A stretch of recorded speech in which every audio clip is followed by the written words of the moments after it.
good morning. This is our daily routine 152. So, alam niyo naman na 3 days kami nag-close dahil nag-ayos kami na itong store. Kaya ngayon lang ulit ako makapag-upload ng video. At ito nga pala, nagbubrood ako ng coffee at magkakape tayong maya-maya. At dahil hindi ko halos natapos yung mga kailangan kong gawin dito sa store, pinuntahan na ako ni Tintin para tulungan mag-ayos dito sa store. Sinabit niya na yung ibang picture ng mga customer dito sa may Christmas tree.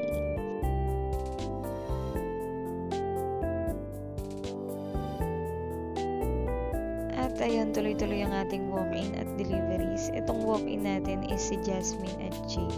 Thank you so much sa pagbisita.